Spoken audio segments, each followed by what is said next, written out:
The box landed on my porch with an anonymous label on Father's Day, but my wife spotted the breathing holes in the cardboard. Inside was a live snake, the shocking escalation of my daughter's threats after I finally refused to fund her gambling debts and excessive spending. Before continuing, write where you are from or what time it is. The silence after the coffee cup shattered was louder than the argument. It was the sound of a promise breaking. I gripped the inheritance documents tighter. 30 years of careful planning, reduced to weapons in Samantha's desperate hands. The papers crinkled under my white knuckles. "Dad," she hissed, her face flushed, "do you even understand that I need the money now, not after you die?" "Samantha," I said, my voice quiet but firm, "I'm not an ATM. You'll get your inheritance when the time comes." Peter, her husband, a man who never held a steady job, lounged deeper into our leather sofa, his smirk widening. "Come on, Will, she's your only daughter. What's a few thousand to help us out?" A few thousand? The man had no shame. Last month it was gambling debts. Before that, Samantha's shopping sprees. The requests never stopped, only grew bolder. "Help you out?" I stood slowly, my 66-year-old joints protesting. "I've helped you out for 3 years running. My retirement fund isn't your personal bank." Jessica, my wife, appeared in the doorway, a dish towel twisted in her hands. "Please, everyone, just calm down. We can talk about this reasonably." "Reasonably?" Samantha whirled toward her mother.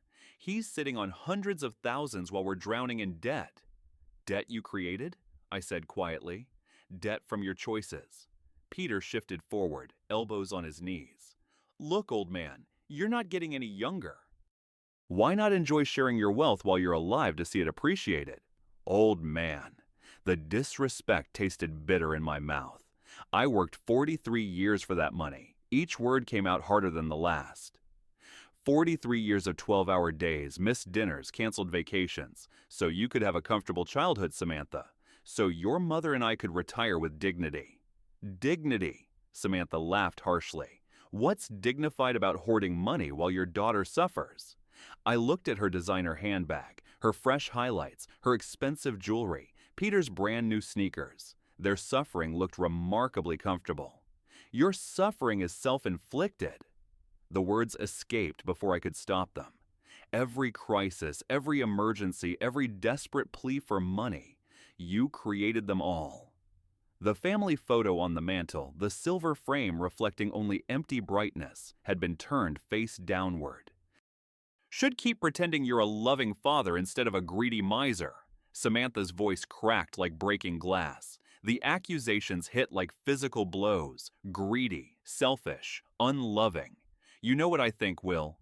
Peter stood up, his expression shifting to something uglier. I think you enjoy watching us struggle. Makes you feel powerful, doesn't it? Get out! The words came from somewhere deep in my chest. Both of you, get out of my house. Your house? Samantha's eyes glittered dangerously. This house that Mom helped to pay for. This house where I grew up. You can't just kick out your own daughter. Watch me. I walked to the front door and opened it wide. Cool evening air rushed in. Samantha, I said without turning around, take your husband and leave. Don't come back until you're ready to have a respectful conversation about your financial problems and your solutions that don't involve my wallet. You'll regret this, she hissed, grabbing her purse. When you're old and sick and need someone to take care of you, remember this moment. Remember how you chose money over family. Her heels clicked across the hardwood like gunshots. Peter followed, pausing at the threshold. This isn't over, old man. Family doesn't abandon family. The door slammed hard enough to rattle the windows. The silence that followed was heavier than their shouting had been. I stood frozen, watching Samantha's BMW reverse aggressively out of our driveway. The compromise, the usual check to buy temporary peace, was not coming this time. Jessica's soft footsteps approached from behind. William. The coffee stains darkened the Persian rug we'd bought for our 20th anniversary. Inheritance documents lay scattered across the hardwood floor like fallen leaves. 43 years, I whispered, picking up the overturned family photo. 43 years I worked overtime shifts, paid for the wedding we couldn't afford. She's struggling, William, Jessica said, gathering the papers. The gambling problem is her choice. Every casino visit, every online bet, every lie about where the money went. Her choices. The words came out sharper than I intended. I righted the family photo on the mantel. 5-year-old Samantha smiled back at me, gap-toothed and innocent. When had that joyful child become this manipulative stranger? Every sacrifice made gladly for our daughter's happiness, and now she throws coffee mugs because I won't hand over my retirement fund. She didn't throw it at you, William. She threw it at the floor. The distinction felt meaningless. The violence and the disrespect were identical. Peter didn't create her greed, I said, the harsh truth hanging between us. He just gave it permission to show itself. Our daughter had become someone we barely recognized, and we'd enabled it. My phone buzzed, a text message from an unknown number. I recognized the writing style immediately. Dad, I hope you're happy. Kids need winter coats and school supplies, but apparently your precious money is more important than your grandchildren. Don't expect to see them anytime soon. Grandchildren, the ultimate weapon in Samantha's arsenal. She wouldn't really keep them away from us, would she? Jessica's face crumpled. We both knew she would. No, I said, the word coming out like a gunshot. No more. I won't be held hostage by threats about the grandchildren. I won't teach Emma and Jake that love can be bought. For 38 years, Jessica had never seen me this cold. I was done. Something fundamental had shattered. 6 days later, on the morning of Father's Day, the rumble of a delivery truck broke the peace. I watched a brown UPS vehicle slow in front of our house. Sunday deliveries were rare. The driver approached with a medium-sized box. "Happy Father's Day," he said, offering the package. "Someone must think highly of you to pay for Sunday delivery." I signed the clipboard. No return address was visible. The box felt surprisingly light for its size. "Don't open it," Jessica whispered as I carried it inside. "Can't you see the holes?" Tiny punctures in the cardboard, breathing holes. My stomach dropped. Something alive was inside. From inside the box came the faintest sound, a soft rustling that made us both freeze. The silence that followed was broken by a distinct, barely audible hissing.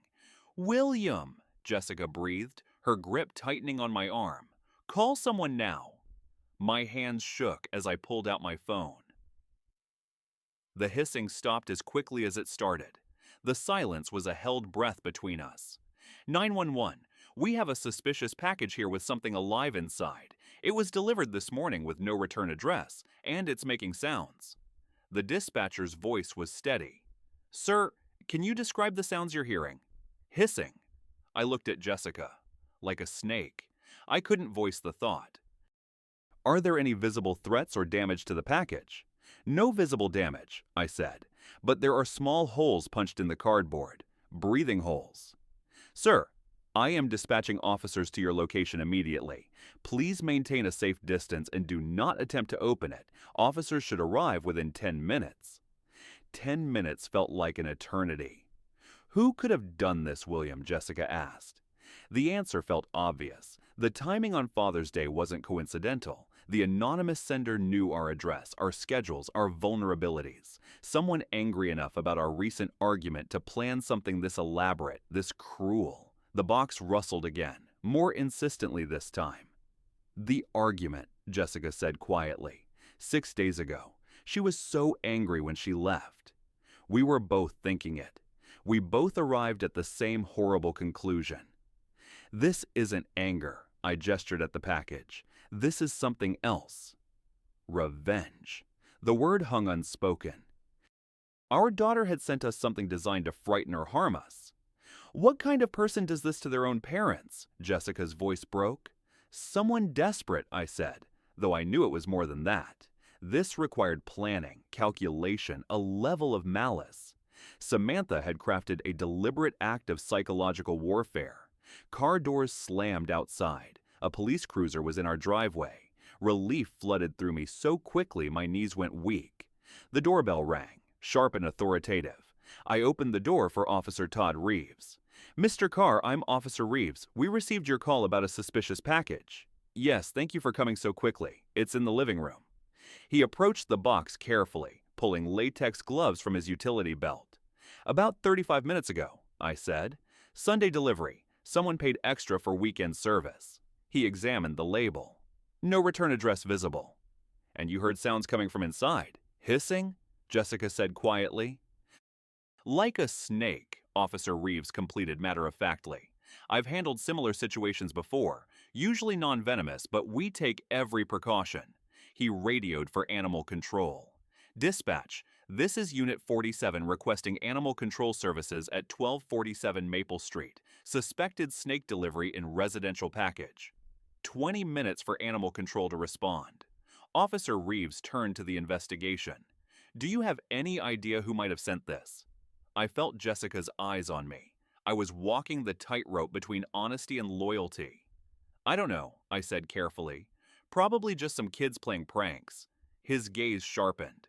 Kids would need access to live animals, shipping materials, knowledge of your address. This required planning and resources.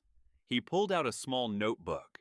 Any unusual charges on your credit cards recently? Pet stores? Exotic animal suppliers?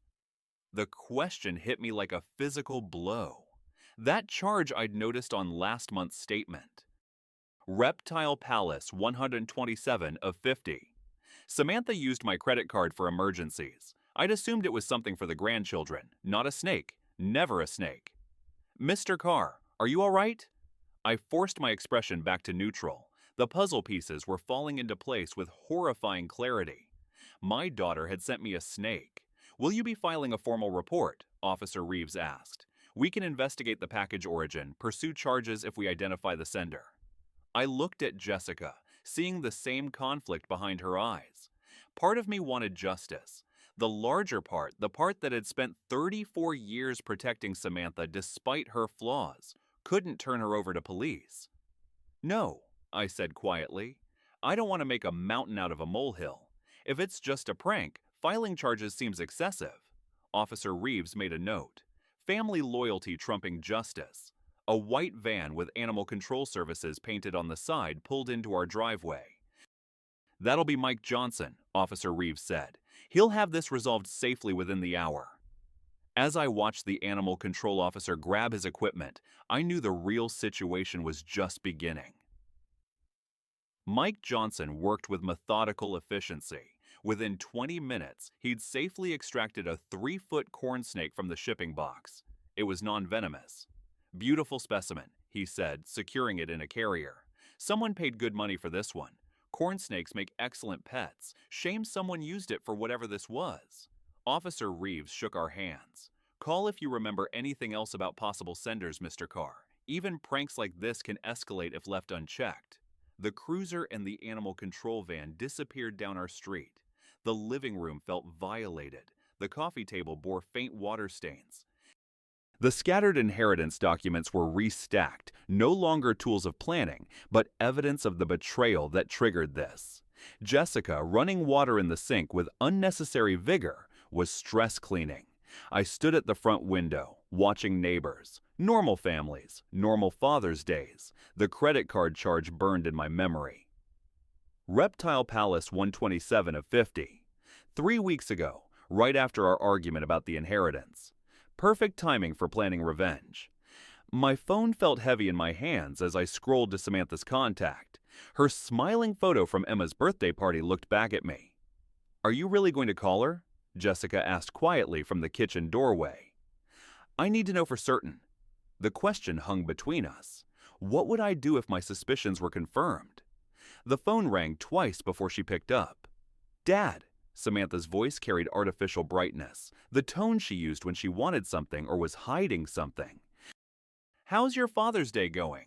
Interesting morning, actually. I kept my voice neutral. Samantha, you wouldn't happen to know anything about a strange Father's Day gift? No, Dad. What happened? Her response came quickly, almost too quickly. But it was what happened next that confirmed my worst suspicions. In the background, unmistakably, I heard Peter's quiet laughter.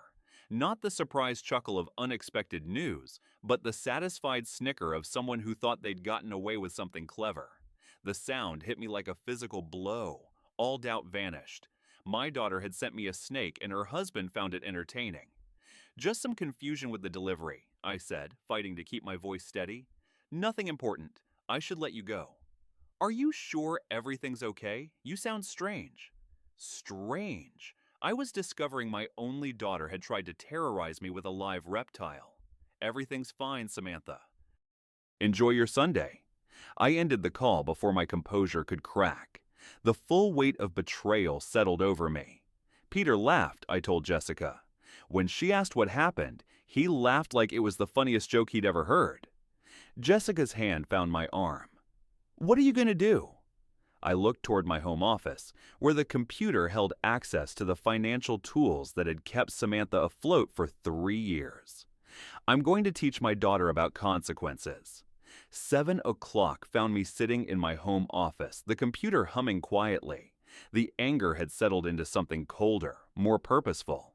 My desk held the accumulated evidence of a father's generosity. Bank statements showing monthly transfers, credit card bills I'd paid, emergency loans that were never repaid. 3 decades of enabling disguised as love. The leather portfolio held copies of checks written for her wedding, receipts from the car I'd sold to pay her gambling debts, bank transfers labeled emergency assistance that had become monthly obligations. Each piece of paper told the same story. I navigated to our online banking portal. My fingers moved steadily. First, the credit card account, the same one that showed the Reptile Palace charge. Samantha appeared as an authorized user, a status I'd granted her during college for emergencies. I clicked on Manage Users. The system prompted security questions, simple answers that unlocked access to tools I should have used years ago. Remove authorized user, the screen asked. My cursor hovered over confirm for perhaps 10 seconds. 30 years I funded your irresponsibility. Enough. I clicked. User access revoked. Changes will take effect within 1 business hour. Next came the PIN changes. I selected new digits, the year Jessica and I were married. Numbers that meant something to our relationship, but nothing to our daughter's schemes. The automated payments required more attention. Monthly transfers to her checking account. The recurring payment for her car insurance. A subscription service for her gym membership. Each cancellation required confirmation. A digital paper trail of my decision to stop being her private bank. This wasn't cruelty. It was overdue accountability. I remembered the last time, sobbing about the gambling debts, promising this was the last crisis. I'd transferred another $5,000. I'd been teaching her that consequences were optional. The final screen showed a summary of changes. Credit access removed, automatic payments canceled, PIN codes updated. The work of 30 years of enabling, undone in 30 minutes of methodical clicking. I clicked Save. Account changes processed. Leaning back in my chair, I felt something I hadn't experienced in years. Control. Not the scrambling to fix her crisis, but the calm authority of a parent who'd finally remembered that love sometimes requires saying no. Tomorrow morning, she would discover her financial safety net had been removed. Her credit card would be declined. For the first time in decades, the consequences of her choices would be entirely her own responsibility. The phone on my desk remained silent. I knew that wouldn't last long. Morning arrived with unusual peace. I sat at the kitchen table with coffee and the newspaper, watching sunlight filter through Jessica's herb garden. For the first time in years, I felt no dread of manipulative phone calls. Jessica refilled my cup with the comfortable efficiency of 38 years. The phone rang at 8:15. Samantha's name appeared on the caller ID, exactly as expected. I let it ring twice more. Good morning, Samantha. Dad, what have you done? My card isn't working. I tried to buy groceries and it was declined. The automatic payment for my car insurance bounced. What is happening? Her voice was shrill with panic. I took a sip of coffee before responding. Samantha, I know you sent me that Father's Day gift. The silence stretched. When she spoke again, her voice had shifted from panic to defensive fury. You've lost your mind. How could you set me up like this? Set her up? The woman who had sent me a snake was accusing me of setting traps. Her reaction confirmed everything.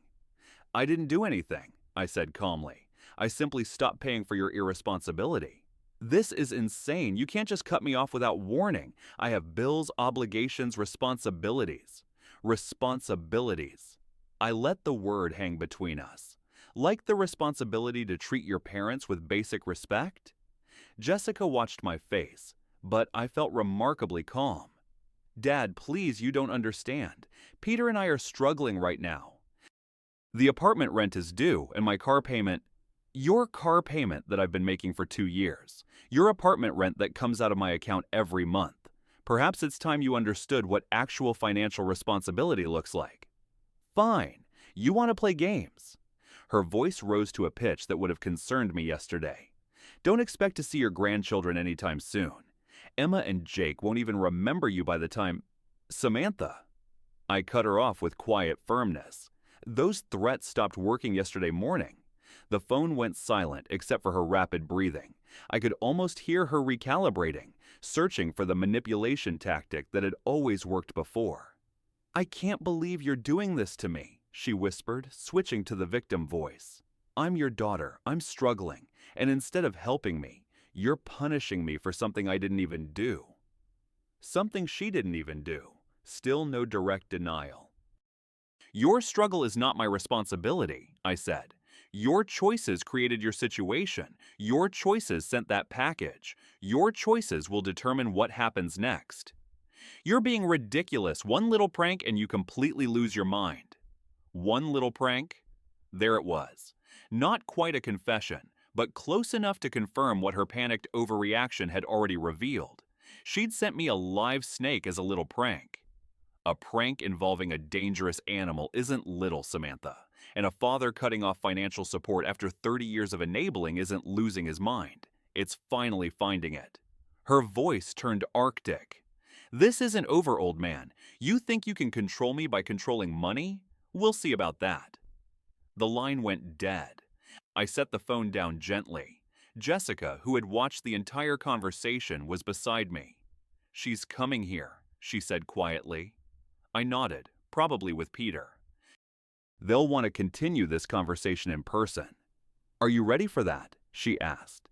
I thought about the question seriously. Was I ready for my daughter to arrive with her unemployed husband, demanding access to money she'd never earned, threatening grandchildren she'd already weaponized? Yes, I said. I think I am. The sound of a car engine roaring into our driveway shattered the morning calm. Tires squealed against asphalt. The sharp slam of 2 car doors followed. Heavy footsteps marched across our front walkway. The doorbell rang once, sharp and demanding, then immediately again when no one answered fast enough. I stood slowly, feeling remarkably calm despite the approaching storm. Stay here, I told Jessica quietly. No. Her voice carried unexpected strength. We're in this together. The doorbell gave way to aggressive knocking. I walked to the front entrance and opened it. Samantha and Peter stood on our porch like a 2-person army. Samantha's face was flushed red with anger. Peter loomed behind her. Dad! Samantha's voice vibrated with barely controlled rage. We need to talk. We already talked this morning. I remained in the doorway, not inviting them inside. I thought I was quite clear. Clear? She laughed harshly. You were insane. You can't just cut me off because of some ridiculous misunderstanding about a Father's Day package. Even now, standing on my doorstep, she couldn't bring herself to admit what she'd done. There's no misunderstanding, Samantha. You sent me a snake. I responded appropriately. Peter stepped forward, his bulk filling more of the doorway. Look, old man, maybe you didn't think this through properly. Samantha has expenses, responsibilities. Kids need things. Kids whose mother threatens to keep them away from their grandparents when she doesn't get money, I replied evenly. Samantha's face contorted with desperate fury. Fine. You want to play hardball? You'll never see your grandchildren again. Emma and Jake will grow up knowing their grandfather chose money over family. The words that had once been my greatest fear now felt powerless. I looked at my daughter and saw the manipulative stranger she'd become. Samantha, I said quietly, that's not a threat. That's a blessing. The shock on her face was complete. This was not the devastating blow that had always brought me to my knees before. Peter's mouth fell open. "You... what?" Samantha stammered. "If you're the kind of person who uses children as weapons against their grandparents," I continued, "then perhaps it's better that they're not exposed to that kind of manipulation while they're young." Peter's expression shifted to something darker. He stepped forward close enough that I could smell the anger radiating from him. "We know where you live, old man," he said, his voice low and menacing. "We know your routines, your schedule. You might want to reconsider your position." I felt Jessica tense behind me, but I remained perfectly still. "Are you threatening me, Peter?" "I'm just saying that family relationships work both ways. You want to cut us off? Fine, but don't expect us to just disappear quietly." "Actually," I said, "that's exactly what I expect. And if you choose not to disappear quietly, that becomes a matter for the police rather than family negotiation." Samantha grabbed Peter's arm, perhaps sensing he was pushing into legal territory, but her touch didn't calm him. "You think you're so smart," Peter continued. "You think cutting off our money makes you powerful. There are other ways to get what we need." "I'm sure there are," I agreed. "Like getting jobs, for instance, novel concept, but people have been supporting themselves through employment for centuries." "This isn't over," Samantha hissed, her desperation transforming into pure venom. "You'll regret treating us like this." "Family doesn't abandon family, and there will be consequences." "There already are consequences," I said. "You're living them right now." They stared at me, perhaps finally understanding that no amount of threats, guilt, or manipulation was going to restore their access to my resources. The man who had spent 30 years being their personal bank had simply closed. Without another word, Samantha spun on her heel and stalked back to their car. Peter followed, but not before giving me one last menacing look. Their car engine revved unnecessarily loud as they drove away. Only when their taillights disappeared did I close the front door and turn to Jessica. Her face was pale, but her eyes held pride. "We're going to need legal advice," I said. The kitchen had always been our sanctuary for serious conversations. We sat there after dinner, processing the morning's chaos. Now it served as the place where we contemplated the complete breakdown of our family relationship. "I keep thinking about when she was 8, Jessica said quietly. "Remember the Mother's Day breakfast she made? Burned toast and orange juice with too much pulp, but she was so proud." I remembered Samantha in her pink pajamas, determined to surprise us. The memory felt like it belonged to someone else's family now. "William, she's still our daughter," Jessica said, her voice carrying maternal grief. This was the attempt to heal, to find middle ground. "Jess," I said gently. She crossed a line. "I have one more step to take." Her teacup paused halfway to her lips. "What kind of step?" "Something permanent," I said. "Something that ensures this morning's scene never happens again." "You're talking about changing the will." It wasn't a question.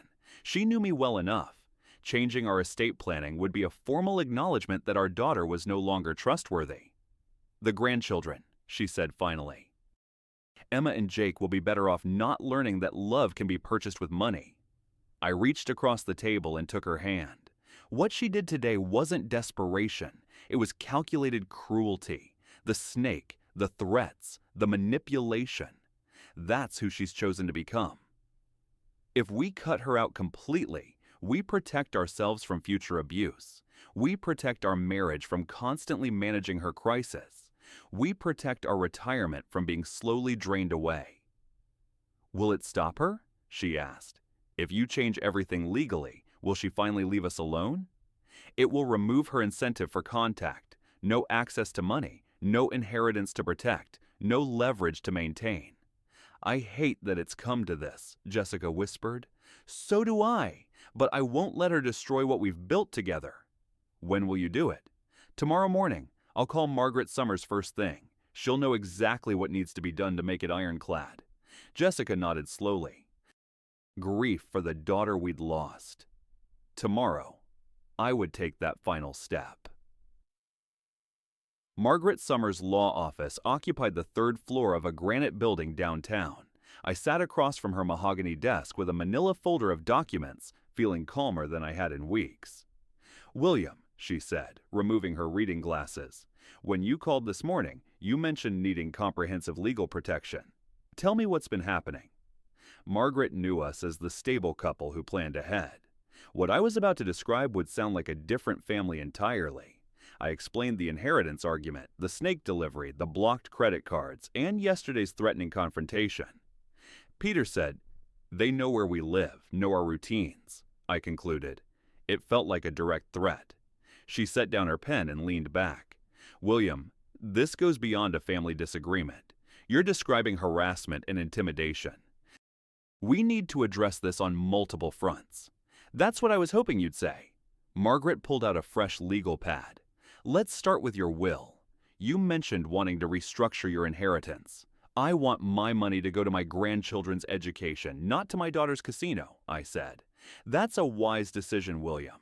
We can create an educational trust fund that provides for Emma and Jake's schooling, college expenses, and legitimate educational needs while preventing any access by their parents." She outlined the framework. An independent trustee would manage the funds, releasing money only for documented educational expenses. Samantha and Peter would have no access, no control, no ability to manipulate the children's inheritance. "What about Jessica?" I asked. "Fully protected, of course. The house, your retirement accounts, her security, nothing changes there. This only affects what would have gone to Samantha." Next came the restraining order documentation.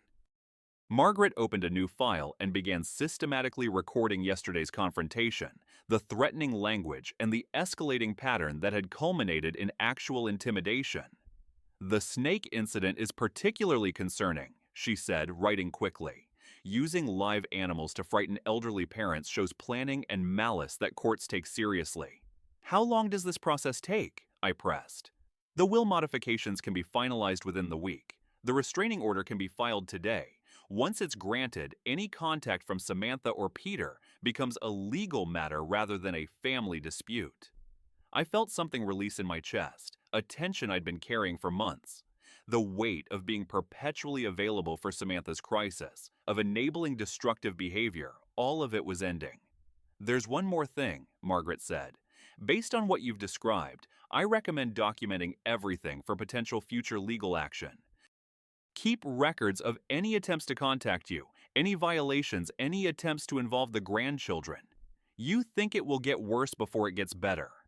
People who use manipulation and threats don't usually accept boundaries gracefully. When Samantha discovers she's been cut out of your will and served with a restraining order, her reaction may be significant."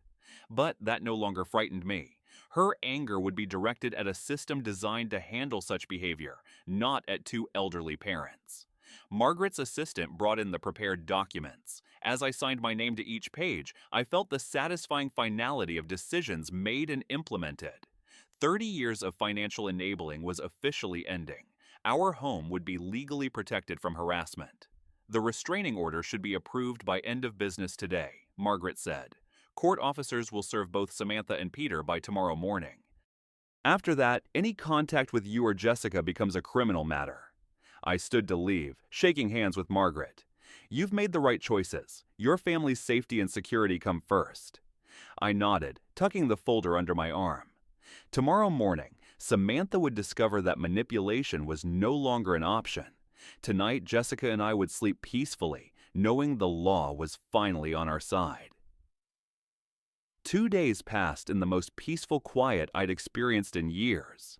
Jessica and I fell back into the comfortable routines that had been constantly interrupted by Samantha's crises.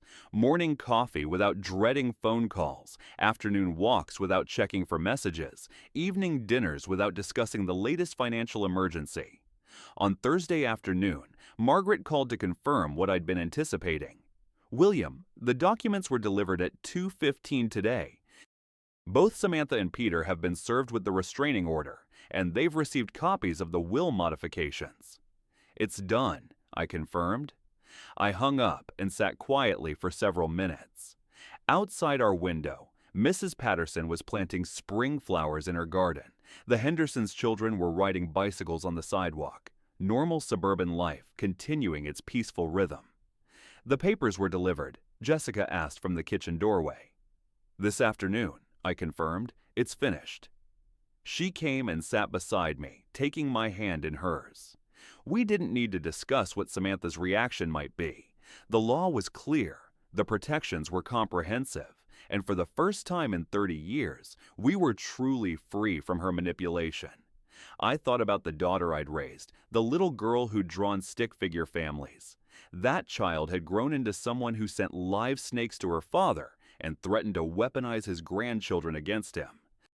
The woman who'd stood on my doorstep demanding money and making threats wasn't someone I needed to enable any longer. The legal documents had created the boundaries that love alone could never establish. She'd spent years threatening to cut off my access to Emma and Jake whenever I didn't comply with her financial demands. Now, through her own escalating behavior, she'd ensured that separation permanently, while simultaneously losing any claim to the inheritance she'd been so desperate to control. Emma and Jake would be provided for through their educational trust fund, managed by professionals who couldn't be manipulated or threatened. Their college expenses, tutoring, books, legitimate educational needs, all secured without giving their parents access to resources they'd proven incapable of managing responsibly. Jessica squeezed my hand. "Do you think she understands what she's lost?" "She will," I said. "The restraining order means any attempt to contact us becomes a criminal matter. The will changes mean there's no inheritance to fight for, no financial incentive to maintain even hostile contact. She'll have to find other people to manipulate. And if she violates the restraining order, then it becomes the police department's problem, not ours." For 30 years, I'd been Samantha's safety net, catching her every fall. I'd sold my classic car to pay her gambling debts. I'd covered her rent. I'd written check after check, always believing this crisis would be the last one. The snake had been her final communication with me. Everything she wanted to say was contained in that box.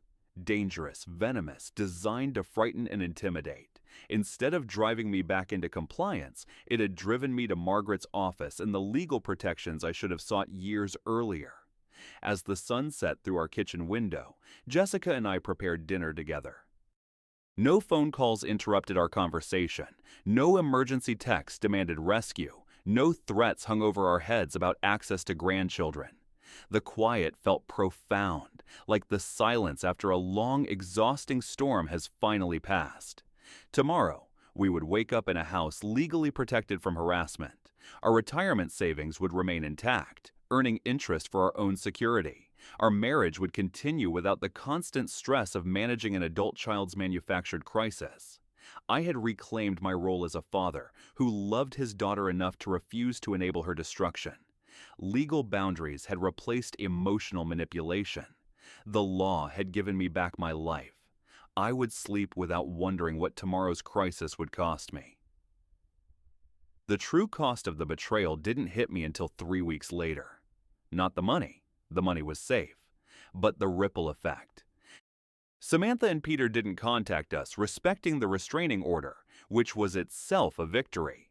But the silence wasn't peace. It was a void. Margaret had predicted the silence would be weaponized. She was right. I was at the community center for a retirement planning seminar.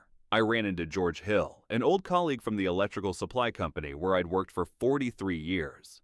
"William, haven't seen you in ages," George clapped me on the shoulder. "Heard you and Jessica moved." "Moved?" I frowned. "No, we're still on Maple Street." George leaned closer, lowering his voice. "Oh, I ran into Peter last week. Said you two sold the house and moved to an assisted living facility. Said Samantha was handling the finances and managing your care now." The air went thin. I signed papers a week ago to legally sever Samantha's financial and physical access to our life, and Peter was already spinning the story for the neighborhood. "That's a lie, George, a complete lie." We haven't moved, we're fine, and Samantha has zero access to our money or affairs." George's face went from friendly curiosity to awkward retreat. "Look, Will, I don't want to get involved, I just thought—" He trailed off. "Good to see you're well." He backed away toward the exit. Cut to the driveway. I pulled up to the house and saw Jessica arguing with Mrs. Patterson, our neighbor, at the mailbox. Mrs. Patterson, usually a calm woman, was visibly distressed. "Jessica, I'm just saying I saw the listing online. Mrs. Patterson insisted. "I went to Zillow and it showed your house pre-sale preparation. I called the number and a young woman named Sam confirmed you were downsizing fast." The lie wasn't just being told, it was being executed. I grabbed Jessica's hand. "Mrs. Patterson, that listing is fraudulent. We are not selling. We are not downsizing. My daughter is running a scam to try and destabilize us." Mrs. Patterson looked relieved but still skeptical. I knew it sounded strange, but William, if this is all getting to be too much, my nephew is a great elder care attorney. "It's not too much," I said, my voice cutting through hers. "It's a criminal matter now." I went inside and immediately called Margaret. "Margaret, Peter, and Samantha are attempting to sell our house out from under us." I relayed the conversation with George and Mrs. Patterson. They set up a fake listing online and gave Peter's alias as the contact. "That's a new level of malice," Margaret said, the professional calm in her voice hardening. "This moves from harassment to attempted fraud. This is exactly why we filed the restraining order when we did." "What do we do now? My reputation is being damaged. My neighbors think I'm mentally unfit." We moved to the next rung of the ladder, financial and public protection. Margaret explained that the restraining order meant that Samantha's actions were already criminal. The fraud attempt now gave us leverage for a much more public move. "We file a civil suit for harassment and injunction, naming the listing and Peter's alias," Margaret dictated. "The paperwork will require a police presence at the house to formally document the fraud attempt. That action, William, will put the truth in the public record and shut down their narrative." I told Margaret to proceed immediately. "I want to bury this," I said. "I want them to know that every lie they tell will cost them access, money, or freedom." Cut to the kitchen table that evening. The fear had finally crystallized into cold, hard resolve. I had spent 30 years enabling them to be dependent. Now they were attempting to criminalize my independence. Jessica looked at me over her tea. "They think you're weak because you chose peace for so long." "They chose wrong," I said. The family photo stood on the mantel, face out, but the gap-toothed smile of my daughter felt like a mask. The leitmotif line, "Family doesn't abandon family," had changed meaning. It was no longer a plea for loyalty, but a statement of the enemy's chosen narrative, a lie I was now obligated to dismantle. The next morning, 2 officers arrived, not to extract a snake this time, but to document a crime. The sight of the police cruiser in our driveway again, lights flashing this time, was a public confirmation that something was terribly wrong. Officer Reeves, the one from Father's Day, was there. He looked grim. "Mr. Carr, I wish this was a prank." He took photos of the fraudulent online listing on my computer screen and recorded George Hill's statement and Mrs. Patterson's testimony about the downsizing rumor. "This is open and shut fraud, sir," Officer Reeves confirmed. "The fact that you already have a restraining order makes intent crystal clear." The act of documenting the police report was the public escalation I needed. The paper trail now connected the initial betrayal, the snake, to the financial fraud, the house listing. I watched the officers pull away, leaving behind a silence that felt different this time, heavy with consequence. The fight was no longer private. It was now a legal record. My phone rang, an unknown number. I almost let it go, but the cold clarity told me to answer. "Hello?" A woman's voice, not Samantha's, but familiar. "Mr. Carr, this is Denise, Peter's mother. I need you to drop this legal nonsense now." Denise, the woman who had always defended her son's laziness, sounded furious. "The restraining order is one thing, but now Peter's getting calls about a fraud investigation? You've gone too far, William." "I responded to a snake in a fraudulent attempt to sell my house," I said, keeping my voice low and steady. "Peter and Samantha went too far. This is simply the consequence." "He was just trying to scare you." "He said you were holding on to money that was rightfully theirs." "He was trying to commit a crime, Denise, and he lied to his friends and your neighbors about my health. He told me you'd become confused, that you needed help." The core lie. Peter's mother was the ultimate enabler, now fighting for her son's access to my non-existent weakness. "Denise," I interrupted, "the police just left my house. They were here documenting the fraud attempt. If Peter or Samantha want to continue this, they can speak to my lawyer. Margaret Summers. She has all the details of the educational trust fund for Emma and Jake. Your son will never have access to a single dollar. I hung up, cutting the confrontation short. The conversation was already documented as further harassment. The next afternoon, Margaret called with the final update. The civil suit is filed, William. It includes a permanent injunction against them listing your property or contacting your neighbors. The narrative is legally controlled now. They can't lie about your health without consequence. And the trust fund. Ironclad. Emma and Jake's college fund is safe. The family money will serve its intended purpose. That was the victory. Justice wasn't just about punishment. It was about ensuring the future was protected from the past. I had secured my grandchildren's future, my wife's peace, and my own dignity. 2 days later, the family photo was gone from the mantel. I stood there, staring at the clean spot where the silver frame used to be. "Did you take it, Jess?" She appeared in the doorway. "I did. I took it down and put it in the memory box upstairs, the one with the burned toast and the stick figure drawings." "Why?" "Because the photo of the child on your shoulders," she said, her voice soft with bittersweet finality, "doesn't live here anymore. It's a memory of a family that was. We need to start looking at the family we have now." She reached out and took my hand. We stood there together, looking at the quiet living room. No shattered coffee cups, no scattered documents, no hissing snakes, and no threatening visitors. I remembered the promise Peter had made. Family doesn't abandon family. The phrase had shifted completely. It was no longer a threat of loyalty, but a statement of my decision. I hadn't abandoned family. I had abandoned enabling. I walked over to my desk and picked up the manila folder. It contained the notarized copies of the will modifications and the final restraining order. I had preserved the family that mattered most, Jessica and me. I placed the folder back down, the weight of the paper feeling light this time. I looked at Jessica, a quiet empowerment settling over me. "The money is safe," I told her. "The house is safe. We are safe." She smiled, a genuine smile I hadn't seen in months. "Now what?" "Now," I said, a finality in my voice, "we plan a trip to see our grandchildren, and we let them know their college is paid for." I didn't need Samantha's permission. The legal work had given me that right back. The door was closed, the lights were on, and the long, exhausting storm was finally over. The price of peace was the loss of a relationship, but the reward was the life Jessica and I had worked 43 years to build. I put the manila folder back in the fireproof safe and locked it.